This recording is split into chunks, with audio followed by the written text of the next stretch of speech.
कर्पूरगौरं करुणावतारं संसारसारं। ओम शिवाय, जय माता दी। पुनः स्वागत है आप सभी का।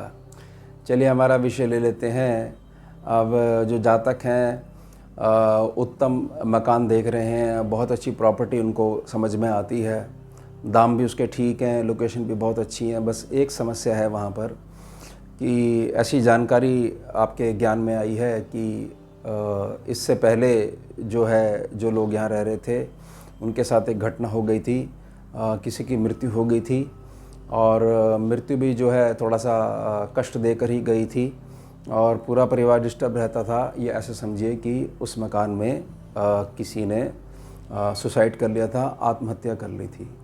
तो ये चीज़ आपको बहुत ज़्यादा परेशान कर रही है और आपको समझ में नहीं आ रहा, क्योंकि बाकी सारी चीज़ें ठीक है, प्रॉपर्टी जो है बेनिफिट भी बहुत देगी, एरिया भी बहुत अच्छा है, फैसिलिटीज़ भी बहुत अच्छी हैं, सब कुछ अच्छा है, लेकिन एक डाउट है कि किसी ने वहाँ पर सुसाइड करा था।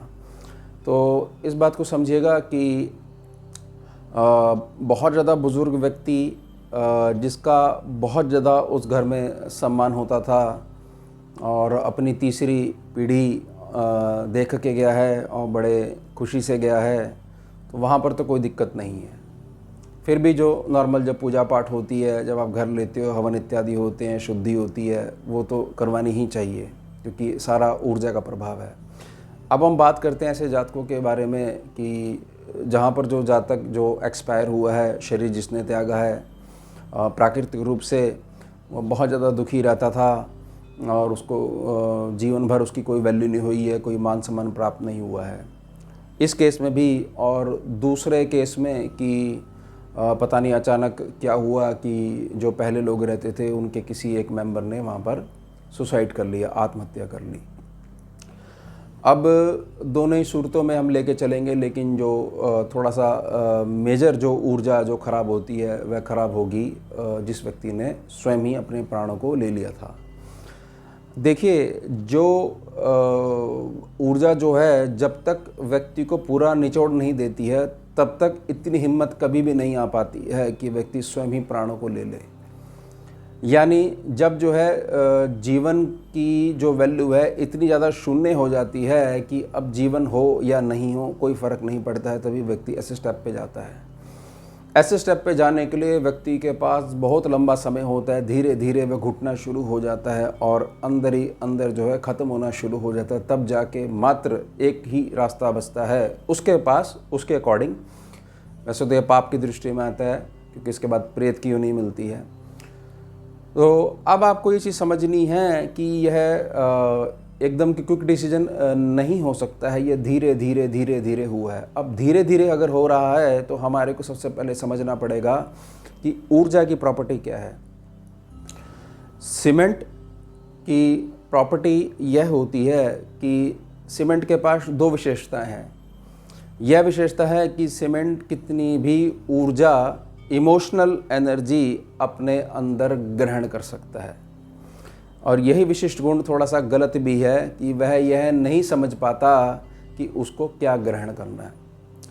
यानी कि कोई व्यक्ति वहाँ पर बैठकर आंतरिक रूप से घुटता ही जा रहा है, परेशान होता जा रहा है, तो उसकी इमोशनल एनर्जी वह घर की सारी दीवारें एब्जॉर्ब कर लेंगी, क्योंकि सीमेंट की ये प्रॉपर्टी है। ये स्कैनिंग के पैनल का अनुभव मैं आपको बता रहा हूँ, उससे आपको बहुत मदद मिलेगी, सॉल्यूशन भी दूंगा।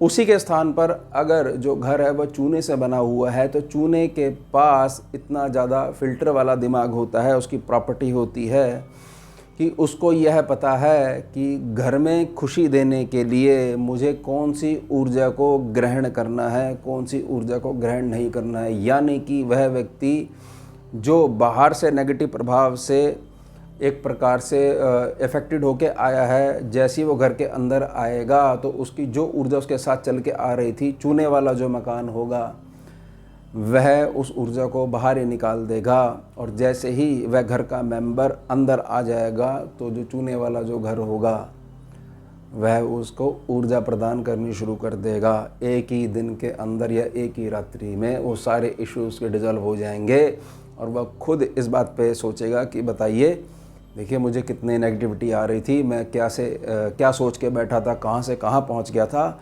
घर आया हूँ, रिलैक्स हुआ हूँ, थोड़ा सा मैंने लोगों से बातचीत करी है, घर के मेंबर से बात करी है, उनसे डिस्कस करा है, तो ये इफ़ेक्ट होता है। अब आ जाते हैं उनके ऊपर कि जिन्होंने प्रॉपर्टी लेनी ही लेनी है, तो छोटी सी सावधानी आप बरतिएगा। सीमेंट की प्रॉपर्टी को आप नहीं बदल सकते। सीमेंट की प्रॉपर्टी में अगर नेगेटिविटी ज़्यादा है और वहाँ आपने पूजा पाठ करवाई तो दोनों ऊर्जा टकराएंगी। जिस ऊर्जा का स्तर ज़्यादा होगा वह दूसरे को दबा देगी। अब यह तो आपको क्लियर नहीं है कि कितने सालों से वहाँ पर किस किस प्रकार के इमोशन हैं, लेकिन जो ये अपना जो प्राण लेने का जो विषय है ये बहुत ज़्यादा गंभीर विषय है, क्योंकि आपकी पूरी फैमिली वहाँ पर रहेगी, बहुत लंबे समय तक रहेगी। तो हर क्षेत्र का आपको ज्ञान होना चाहिए। बहुत सारे लोग तो इस बात को बहुत ज़्यादा छुपा देते हैं, क्योंकि उनको पता है इससे प्रॉपर्टी जो सेल करनी है उनको उस पर बहुत असर पड़ता है, वैल्यू भी डाउन होती है, क्योंकि यहाँ पर ये इंसिडेंट हुआ था। तो सिंपल सा रूल है, आप प्रॉपर्टी लीजिए। सबसे पहले तो कुंडली की स्कैनिंग करवाइए, जिससे कि कुंडली की स्कैनिंग जब होगी, जो भी व्यक्ति मुखिया है उससे उस घर को प्रॉपर्टी को जोड़ दिया जाएगा, तो वास्तु स्कैनिंग हो जाएगी। वास्तु स्कैनिंग हो जाएगी तो पूरा वास्तु जो पुरुष है उनकी ऊर्जा सामने आ जाएगी। और उससे भी सरल तरीका यह है कि बिल्कुल भी इस प्रकार का मौका ही नहीं मिलता है स्कैनिंग करवाने का, और क्योंकि डिसीजन लेना पड़ रहा है, एकदम से अमाउंट देना पड़ रहा है आपको, तो कोई भी चिंता वाली बात नहीं है। पूरे घर में चूने की सफ़ेदी करवा दीजिए और उस घर को छोड़ दीजिए। मतलब कुछ टाइम तक उस घर को छोड़ दीजिए, 1 हफ्ता 10 दिन आप छोड़ दीजिए। चूना ऑटोमेटिकली जो उस घर में दीवारों में छिपी हुई इमोशनल नेगेटिव इमोशनल एनर्जी है उसको डिसॉल्व कर देगा 10 से 12 दिन के अंदर। चाहे कितनी बड़ी प्रॉपर्टी हो, 250 गज की हो, 500 गज की हो, 2000 गज की हो, ऐसी प्रॉपर्टी हो, मान लीजिए कोई फार्म हाउस है, वहाँ भी अगर कुछ ऐसी चीज़ हुई है जो आपके ज्ञान में आती है, याद रखिएगा कि अफेक्ट डालेगी है कम से कम 11 साल। अगर 11 साल से ज़्यादा बड़ी घटना हो चुकी है तो फिर ये सब करने की ज़रूरत नहीं है, क्योंकि कोई भी ऊर्जा, जैसे मैंने पिछले भाग में बताया था, जो पीपल वृक्ष की जो छाया के ऊपर जो वीडियो बनी थी, 11 वर्ष के बाद उसको प्रकृति जो है स्वयं ही चेंज कर देती है उसको, या ऐसे अवसर आपके जीवन में आ जाते हैं कि उसकी रेमेडी, उसका सॉल्यूशन आपको मिल जाता है, या वो जातक आपके जीवन में आ जाता है जो वो जो अंधकार जो व्याप्त था उसको प्रकाश से दूर कर देता है। अब आपने ऐसा कर दिया कि आपने हफ्ते 10 दिन जो है उस मकान को छोड़ दिया, पूरे में आगे से, अंदर से, ऊपर से, नीचे से, हर जगह जो है आपने जो चूने वाली सफ़ेदी होती है वो करवा दी। अब इसके पश्चात क्या करना है, ये सफ़ेदी ऐसी बनी रहेगी। इस सफ़ेदी के ऊपर जो भी घर में जो नॉर्मल पेंट होता है, जो भी आजकल जो चल रहे हैं, इमल्शन चल रहा है या डिस्टेम्पर चल रहा है, जो भी चल रहे हैं वो तो आप देखिएगा, वो करवाइएगा। और यह ध्यान रखिएगा कि आपने कम से कम 3 साल के लिए केवल और केवल हर जगह, हर दीवार पर केवल वाइट पेंट ही करवाना है। किसी भी प्रकार का कोई भी डार्क कलर या कोई भी अलग लाइट कलर बिल्कुल प्रयोग नहीं करना है। यह है बिल्कुल सिंपल सॉल्यूशन। और आपने क्या करना है, आपने इसके साथ में जब आप ये चीज़ करवा दोगे उसके पश्चात जो अनुभवी ब्राह्मण हैं उनकी शरण में जाना है, उनसे प्रार्थना करनी है कि 108 दिन तक लगातार गीता जी के 18 अध्याय आपने रोज़ पढ़ने हैं, ऐसी कृपा करिएगा। तो वहीं पे बैठकर वो पढ़ेंगे, वैखारी मुद्रा में पढ़ेंगे, वैखरी वाणी में पढ़ेंगे, उसका उच्चारण होगा बोल बोल कर। रोज़ के रोज़ 18 अध्याय पढ़े जाएंगे और यही चीज़ लगातार एक भी दिन की छुट्टी करे बगैर नागा 108 दिन पढ़े जाएंगे। इसके पश्चात आपका मकान एक एक कण ऊर्जा का जो नेगेटिविटी है उसको बाहर निकाल देगा। ये छोटी सी ट्रिक ध्यान रखिएगा कि हमारे को सबसे पहले जो नेगेटिविटी है उसको चूने की सफ़ेदी से दूर करना है, उसको 10 दिन के लिए छोड़ देना है। उसके बाद केवल और केवल जो पेंट आप कराओगे, नहीं भी कराओगे तो कोई दिक्कत नहीं है, तो वो केवल वाइट करवाना है और कोई कलर प्रयोग करना ही नहीं है। और उसके बाद आपने निमंत्रण देना है, ब्राह्मण देव को निमंत्रण देना है। जितने भी ब्राह्मण बैठेंगे, 5 बैठेंगे, 7 बैठेंगे, 11 बैठेंगे, उनसे प्रार्थना करनी है।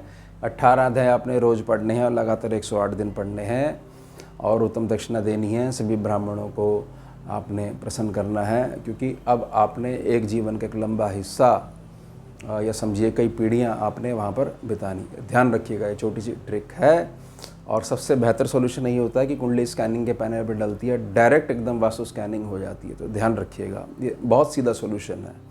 उसके साथ में जो मैंने प्रार्थना करी उपाय के लिए, यह भी आपने करना ही करना है। तो ये हो गया हमारा विषय। अब मिलते हैं आपसे अगले भाग में नए विषय के साथ। जुड़िए और जोड़िए। ओम शिवा, जय माता। सारं भुजगेन्द्रहारं कर्पूरगौरं करुणावतारं